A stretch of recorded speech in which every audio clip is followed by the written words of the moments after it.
एक घटना हम चित्रकूट की सुनाएं। हमारे चित्रकूट धाम के बिल्कुल कामतानाथ जी की तलहटी में रहने वाले हमारे बहुत प्रिय आचार्य श्री लवलेश जी बहुत अच्छे वक्ता हैं और कामतानाथ जी की बड़ी कृपा है। जब तक चित्रकूट धाम में रहते हैं प्रतिदिन श्री कामदगिरि भगवान की प्रदक्षिणा आप करते ही हैं। संतों की बड़ी कृपा आपको प्राप्त है। हमारे पूज्य गुरुदेव भक्तमाली जी की कथा चित्रकूट में हुई है। अब सन मुझे स्मरण में नहीं है, लेकिन शायद 86-87 की बात होनी चाहिए। अनुमान है, आगे पीछे भी सन हो सकती है, लेकिन 86-87 के करीब की लगभग की बात होनी चाहिए। पूज्य पुजारी श्री रामचंद्र दास जी महाराज के आग्रह पर महाराज जी पधारे थे, कथा हुई। उस समय 2 समय की कथाएं होती थी और महाराज जी 8 घंटा बोलते थे। 4 घंटा एक बैठक में, 4 घंटा एक बैठक में। पुजारी जी सामने बैठ के श्रवण करते थे, चित्रकूट के संत श्रवण करते थे। वहीं एक संत चित्रकूट में भजन करने वाले संत ऐसी गुफा बना लेते हैं मिट्टी खोद के और उसमें रह करके भजन करते। एक बहुत अच्छे संत थे, वो नाम जप की साधना कर रहे थे और सुबह रात्रि को 2 बजे उठते थे वो, और स्नान करके सबसे पहले श्री कामतानाथ जी की जुगल परिक्रमा करते थे और वहाँ से फिर मंदाकिनी स्नान करके तब अपनी गुफा में आ जाते और रात तक वो गुफा में ही बैठ के भजन। दिन में कुछ खाते भी नहीं थे। पुजारी जी उनके लिए रोटी रख लेते थे तो उनकी गुफा के पास रख दिया जाता था, तो रात्रि में 8-9 बजे कुछ टुकड़ा खा के जल पी के फिर विश्राम में चले जाते। ऐसे संत थे महाराज जी। पता चल जाता है महात्मा भजन करते हैं तो भजन की आभा उनके श्रीअंग से प्रकट होने लग जाती।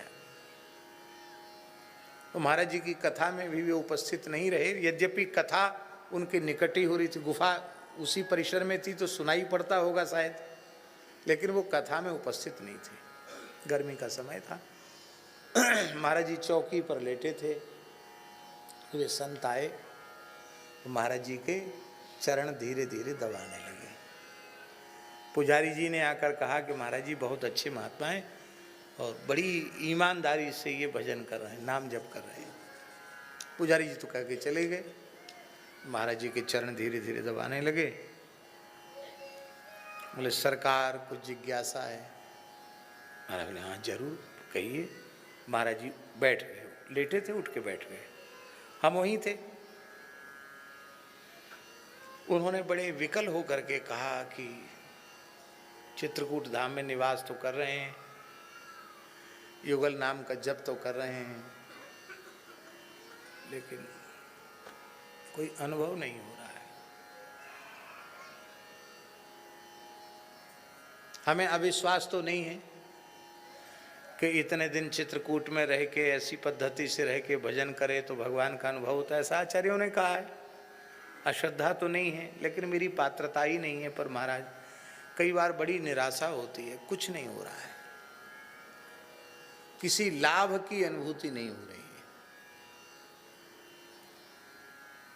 उन्होंने अपनी जिज्ञासा रखी और हम सोचते थे कि महाराज जी उनको बड़ी पीठ पर हाथ फेरेंगे और कहेंगे कि नहीं नहीं ठीक है, कोई बात नहीं, हताश निराश मत हो, एक भी नाम व्यर्थ नहीं जाता, लगे रहो, हो जाएगा, ऐसा कुछ कहेंगे। ये हमारे मन में था। और महाराज जी क्या बोले, जिस काम से लाभ नहीं उस काम को क्यों करना, राम राम करने से कोई लाभ नहीं है, छोड़ दो, आज से छोड़ दो।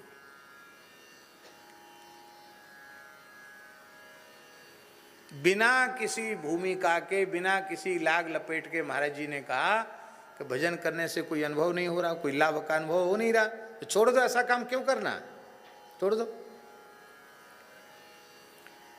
एक सुनी हुई बात नहीं, अपने नेत्रों के सामने देखी हुई बात है। महाराज जी के मुखारविंद से इतनी ही बात निकली नहीं कि उन महात्मा के शरीर में तत्काल अष्ट सात्विक भाव प्रकट हो गए।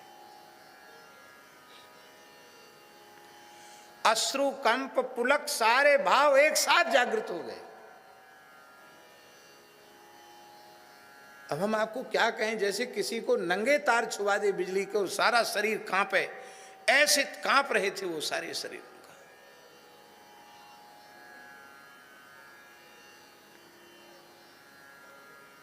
करुण क्रंदन करने लगे। महाराज जी के चरण पकड़ के बोले, ऐसी आज्ञा आप न करें, प्राण भले ही छूट जाएं पर अब युगल नाम नहीं छूट सकता है। क्या कहा उन्होंने? प्राण भले ही छूट जाएं, अनुभव होए चाहे न होए, प्राण भले ही छूट जाएं पर अब नाम नहीं छूट सकता। महाराज जी ने खींच कर उनको छाती से लगाकर कहा, बावरे सब कछु तो मिल गयो, और फिर वो कहे कि हमें कछु नहीं मिला।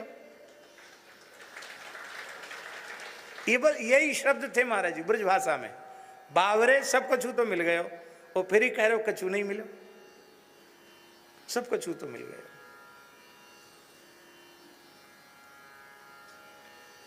इसका तात्पर्य है कि नाम जप का फल है नाम में अनुराग, नाम में प्रीति। ध्यान में ही बात, यही उपलब्धि है नाम जप की, नाम में प्रेम हो जाना। इससे बड़ा अनुभव कोई है क्या?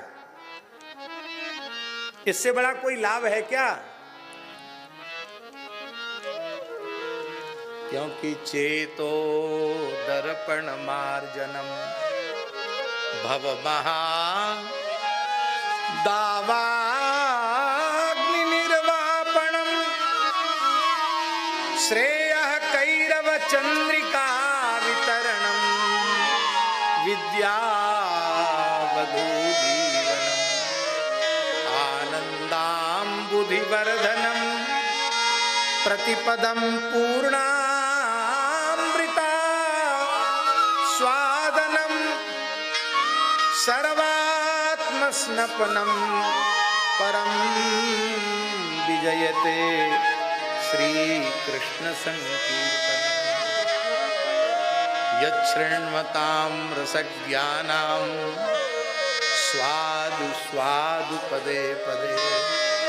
इसलिए आप कृपा करके भगवान के मंगलमय चरित्रों को सुनावें